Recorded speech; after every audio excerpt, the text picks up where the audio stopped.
ನಮಸ್ಕಾರ ಸ್ನೇಹಿತರೆ. ಗೃಹಲಕ್ಷ್ಮಿ ಯೋಜನೆಯ 19ನೇ ಕಂತಿನ ಹಣದಲ್ಲಿ ನಿಮ್ಮೆಲ್ಲ ಫಲಾನುಭವಿಗಳಿಗೆ ಬೆಳ್ಳಂಬೆಳಗ್ಗೆ ಭರ್ಜರಿ ಗುಡ್ ನ್ಯೂಸ್ ಬಂದಿರುವಂಥದ್ದು. ಹಣ ಬಂದು ನಿಮ್ಮ ಖಾತೆಗಳಿಗೆ ಜಮೆ ಆಗುವಂತಹ ಗುಡ್ ನ್ಯೂಸ್ ಬಂದಿರುವಂಥದ್ದು. ಈ ಒಂದು ಗುಡ್ ನ್ಯೂಸ್ ಬಗ್ಗೆ ನಿಮ್ಮೆಲ್ಲರಿಗೂ ತಿಳಿಸ್ಕೊಡ್ತೀನಿ. ಎಲ್ಲರೂ ವಿಡಿಯೋ ಕೊನೆವರೆಗೂ ನೋಡಿ. ಅದಕ್ಕಿಂತ ಮುಂಚೆ ಯಾರು ನಮ್ಮ ಚಾನಲ್ ಸಬ್ಸ್ಕ್ರೈಬ್ ಮಾಡ್ಕೊಂಡಿಲ್ಲ ದಯವಿಟ್ಟು ಸಬ್ಸ್ಕ್ರೈಬ್ ಮಾಡ್ಕೊಳ್ಳಿ. ಹಾಗೆ ವಿಡಿಯೋಗೆ ಒಂದು ಲೈಕ್ನ ಕೊಡಿ ಸ್ನೇಹಿತರೆ. ನಾನೀಗ ಡೈರೆಕ್ಟಾಗಿ ಟಾಪಿಕ್ಕಿಗೆ ಬರ್ತೀನಿ.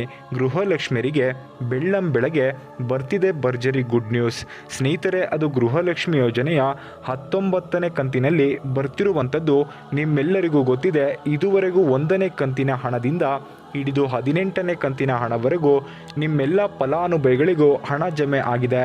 ಕೆಲವರು 18ನೇ ಕಂತಿನ ಹಣ ಬಂದಿಲ್ಲ ಅಂತಿರ್ತಾರೆ. 18ನೇ ಕಂತಿನ ಹಣ ಕೂಡ ಸರ್ಕಾರ ಕೊಟ್ಟಿರುವಂಥ ಲೆಕ್ಕ ಪ್ರಕಾರ 99% ಫಲಾನುಭವಿಗಳಿಗೆ ಹಣ ಬಂದಿರುವಂಥದ್ದು. ನೋಡಿ ಸ್ನೇಹಿತರೆ, ಗೃಹಲಕ್ಷ್ಮಿ ಯೋಜನೆಯ 19ನೇ ಕಂತಿನ ಹಣದಲ್ಲಿ ಅಂಥ ಒಂದು ಭರ್ಜರಿ ಗುಡ್ ನ್ಯೂಸ್ ಏನು, ಯಾವಾಗ ಹಣ ಜಮೆ ಆಗಲಿದೆ, ಯಾವ ಟೈಮ್ಗೆ ಹಣ ಜಮೆ ಆಗಲಿದೆ ಅಂತ ನಾನು ನಿಮ್ಮೆಲ್ಲರ ಪ್ರಶ್ನೆ ಇದೆ. ಇಲ್ಲಿ ನೋಡಿ, ನಿಮಗೆ ಹಣ ಜಮೆ ಮಾಡೋದ್ರಲ್ಲಿ ಕೆಲವೊಂದು ಬದಲಾವಣೆಗಳನ್ನು ಕೂಡ ಮಾಡಿದ್ದಾರೆ. ಮತ್ತು ಯಾವಾಗಿನಿಂದ ನಿಮಗೆ ಹಣ ಜಮೆ ಆಗಲಿದೆ ಅನ್ನುವಂಥದ್ದನ್ನು ಕೂಡ ತಿಳಿಸ್ಕೊಡ್ತೀನಿ ಸ್ನೇಹಿತರೆ. ನೋಡಿ ಸ್ನೇಹಿತರೆ, ನಿಮ್ಮೆಲ್ಲರಿಗೂ ಗೊತ್ತಿದೆ, ಗೃಹಲಕ್ಷ್ಮಿ ಯೋಜನೆಯ 19ನೇ ಕಂತಿನ ಹಣ ಈಗಾಗಲೇ ಸರ್ಕಾರದ ಕಡೆಯಿಂದ ರಿಲೀಸ್ ಆಗಿದೆ. ಅಂದರೆ ಹಣಕಾಸು ಇಲಾಖೆಯಿಂದ ನಮ್ಮ ಒಂದು ಮಹಿಳಾ ಮತ್ತು ಮಕ್ಕಳ ಕಲ್ಯಾಣ ಇಲಾಖೆಗೆ 2,500 ಕೋಟಿ ಈಗಾಗಲೇ ವರ್ಗಾವಣೆ ಆಗಿರುವಂಥದ್ದು. DBT ಮುಖಾಂತರ ನಿಮ್ಮ ಖಾತೆಗಳಿಗೆ ಬಂದು ಜಮೆ ಆಗೋದು ಅಷ್ಟೇ ಇನ್ನು ಬಾಕಿ ಇಟ್ಕೊಂಡಿದ್ದಾರೆ. ಇನ್ನೆಲ್ಲ ಕತೆ ಮುಗಿದಿದೆ. ಇಲ್ಲಿ DBT ಮುಖಾಂತರ ನಿಮ್ಮ ಖಾತೆಗಳಿಗೆ ಜಮೆ ಮಾಡೋದು ಮಾತ್ರ ಬಾಕಿ ಇದೆ. 19ನೇ ಕಂತಿನ ನಾವೆಲ್ಲ ಏನು ಅಂದ್ಕೊಂಡಿದ್ವಿ ಅಂದರೆ ಏಪ್ರಿಲ್ 2ನೇ ವಾರದಲ್ಲಿ ಜಮೆ ಮಾಡ್ತಾರೆ ಅಂತ ಸಚಿವೆಯಾದ ಲಕ್ಷ್ಮೀ ಹೆಬ್ಬಾಳ್ಕರ್ ಅವರು ಹೇಳಿದರು. ಆದ್ದರಿಂದ ಏಪ್ರಿಲ್ 2ನೇ ವಾರದೊಳಗಡೆ ನಮ್ಮ ಖಾತೆಗಳಿಗೆ ಬಂದು 19ನೇ ಕಂತಿನ ಹಣ ಜಮೆ ಆಗಿಬಿಡುತ್ತೆ ಅಂತ ನಾವೆಲ್ಲರೂ ಖುಷಿಯಾಗಿದ್ವಿ. ಆದರೆ ಸರ್ಕಾರದವರು ಇಲ್ಲೊಂದು ಟ್ವಿಸ್ಟನ್ನು ಕೊಟ್ಟಿದ್ದಾರೆ. ನಿಮ್ಮೆಲ್ಲರಿಗೂ ಇದೊಂದು ಟ್ವಿಸ್ಟ್ ಅಂತಲೇ ಹೇಳ್ಕೊಬೋದು.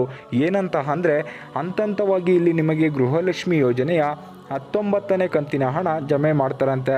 ಯಾವಾಗಿಂದ ನಿಮಗೆ ಹಣ ಜಮೆ ಆಗಲಿದೆ ಅಂತ ನೀವು ಕೇಳೋದಾದರೆ ಸ್ನೇಹಿತರೆ, ನಿಮಗೆ ಸೋಮವಾರದಿಂದ ಗೃಹಲಕ್ಷ್ಮಿ ಯೋಜನೆ ಹಣ ಜಮೆ ಆಗೋದಕ್ಕೆ ಸ್ಟಾರ್ಟ್ ಆಗುತ್ತೆ. ಇವತ್ತು ದಿನಾಂಕ ಬಂದು ಏಪ್ರಿಲ್ 12, ಶನಿವಾರ ನಿಮಗೆ ಏಪ್ರಿಲ್ 14 ಸೋಮವಾರ ಬೆಳಗ್ಗೆ 10 ಗಂಟೆಯಿಂದ ಗೃಹಲಕ್ಷ್ಮಿ ಯೋಜನೆಯ 19ನೇ ಕಂತಿನ ಹಣ ಬರೋದಕ್ಕೆ ಶುರು ಆಗುತ್ತೆ. ಆದರೆ ಇಲ್ಲಿರುವಂತಹ ಟ್ವಿಸ್ಟ್ ಏನಂದರೆ, 1,32,00,000 ಫಲಾನುಭವಿಗಳಿಗೂ ಸೋಮವಾರನೇ ಹಣ ಬರಲ್ಲ. ಸರ್ಕಾರದವರು ಹಂತವಾಗಿ ಹಣ ಜಮೆ ಮಾಡ್ತಾರಂತೆ. ಈಗ 14ನೇ ತಾರೀಕು ಸ್ಟಾರ್ಟ್ ಆಗಿದೆ ಅಂದರೆ ಆ ವಾರದಲ್ಲಿ ಬರೀ 30 ಲಕ್ಷ ಫಲಾನುಭವಿಗಳಿಗೆ ಮಾತ್ರ ಹಣ ಜಮೆ ಆಗುತ್ತೆ.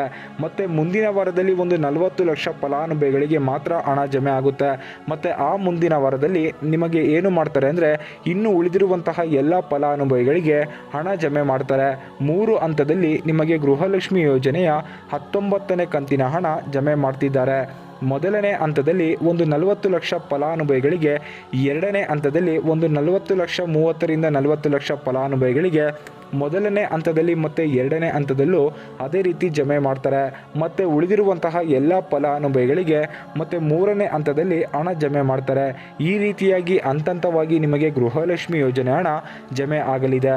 ಅದು ಸೋಮವಾರ ಬೆಳಗ್ಗೆ 10 ಗಂಟೆಯಿಂದನೇ ನಿಮಗೆ ಹಣ ಜಮೆ ಆಗುತ್ತೆ. ಇದೊಂದು ಗುಡ್ ನ್ಯೂಸ್ ಅಂತಲೇ ಹೇಳ್ಕೊಬೋದು. ನೀವು ಕೇಳಬಹುದು, ಈಗ ನಮಗೆ ಮೊದಲನೇ ಹಂತದಲ್ಲಿ ಹಣ ಬೇಕು, ನಾವು ಏನು ಮಾಡಬೇಕು ಅಂತ ನೀವು ಕಮೆಂಟ್ಸ್ ಮುಖಾಂತರ ಕೇಳ್ತೀರಾ. ನೋಡಿ, ಅದು ಯಾರೂ ಹೇಳೋಕ್ಕೆ ಆಗಲ್ಲ. ನಿಮಗೆ ಮೊದಲನೇ ಹಂತದಲ್ಲಿ ನಿಮಗೆ ಹಣ ಬರುತ್ತೆ ಅಂತ ಹೇಳೋಕ್ಕೆ ಆಗಲ್ಲ. ರಾಜ್ಯದಲ್ಲಿ ನಮ್ಮ ಒಂದು ರಾಜ್ಯದಲ್ಲಿ ಇರುವಂತಹ 31 ಜಿಲ್ಲೆಗಳಲ್ಲಿ ಇರುವಂತಹ ಫಲಾನುಭವಿಗಳಿಗೆ ಯಾವ ಜಿಲ್ಲೆಯಲ್ಲಿ ಯಾವ ಮೂಲೆಯಲ್ಲಿ ಯಾರಿಗಾದರೂ ಹಣ ಬರಬಹುದು. ಮೊದಲನೇ ಹಂತದಲ್ಲಿ ನಿಮಗೆ ಮೊದಲನೇ ಹಂತದಲ್ಲಾದರೂ ಬರಬಹುದು, ಇಲ್ಲ 2ನೇ ಹಂತದಲ್ಲಾದರೂ ಬರಬಹುದು, ಇಲ್ಲ ಅಂದರೆ 3ನೇ ಹಂತದಲ್ಲಾದರೂ ಬರಬಹುದು. ನಿಮಗೆ ಮೊದಲನೇ ಹಂತದಲ್ಲೇ ಹಣ ಜಮೆ ಮಾಡ್ತೀವಿ ಅಂತ ಸರ್ಕಾರದವರು ಹೇಳಿಲ್ಲ. ಇಂಥವರಿಗೆ ಹಣ ಬರುತ್ತೆ ಅಂತಲೂ ಹೇಳ್ತಿಲ್ಲ. ಯಾರಿಗಾದರೂ ಬರಬಹುದು, ಅದು ನಿಮ್ಮ ಅದೃಷ್ಟ. ನೀವು ಮೊದಲನೇ ಹಂತದಲ್ಲಾದರೂ ಬರಬಹುದು, ಇಲ್ಲ 2ನೇ ಹಂತದಲ್ಲಾದರೂ ಬರಬಹುದು, ಇಲ್ಲಿ 3ನೇ ಹಂತದಲ್ಲಾದರೂ ಬರಬಹುದು ಸ್ನೇಹಿತರೆ. ಈಗ ನಿಮಗೆ ಗುಡ್ ನ್ಯೂಸ್ ಏನಂದರೆ, ನಿಮಗೆ ಈ ಸೋಮವಾರದಿಂದಲೇ ಏಪ್ರಿಲ್ 14 ಸೋಮವಾರದಿಂದನೇ ನಿಮಗೆ ಗೃಹಲಕ್ಷ್ಮಿ ಯೋಜನೆ ಹಣ ಜಮೆ ಮಾಡೋದಕ್ಕೆ ಸ್ಟಾರ್ಟ್ ಮಾಡ್ತಿದ್ದಾರೆ. ಬೆಳಗ್ಗೆ 10 ಗಂಟೆಗೆ ನಿಮಗೆ 14ನೇ ತಾರೀಕು ಹಣ ಜಮೆ ಆಗೋದಕ್ಕೆ ಸ್ಟಾರ್ಟ್ ಆಗುತ್ತೆ ಸ್ನೇಹಿತರೆ. ಸೋಮವಾರದಿಂದನೇ ನಿಮಗೇನಾದರೂ ಹಣ ಬೇಕು ಅನ್ನುವಂಥದ್ದನ್ನು ನೀವು ಅಭಿಪ್ರಾಯಗಳೇನು, ನಿಮಗೆ ಸೋಮವಾರನೇ ಮೊದಲನೇ ಹಂತದಲ್ಲಿ ಹಣ ಬೇಕಾ, ಎರಡನೇ ಹಂತದಲ್ಲಿ ಹಣ ಬೇಕಾ, ಮೂರನೇ ಹಂತದಲ್ಲಿ ಹಣ ಬೇಕಾ ಅನ್ನುವಂಥದ್ದನ್ನು ನೀವು ಪ್ರತಿಯೊಬ್ಬರು ವಿಡಿಯೋಗೆ ಲೈಕ್ ಮಾಡಿಬಿಟ್ಟು ಕಮೆಂಟ್ ಮುಖಾಂತರ ತಿಳಿಸಿ ಸ್ನೇಹಿತರೆ. ಈ ವಿಡಿಯೋ ಇಷ್ಟ ಆಗಿದ್ದರೆ ಲೈಕ್ ಮಾಡಿ, ಶೇರ್ ಮಾಡಿ, ಕಮೆಂಟ್ ಮಾಡಿ, ನಮ್ಮ ಚಾನಲನ್ನು ಸಬ್ಸ್ಕ್ರೈಬ್ ಮಾಡ್ಕೊಳ್ಳಿ ಸ್ನೇಹಿತರೆ.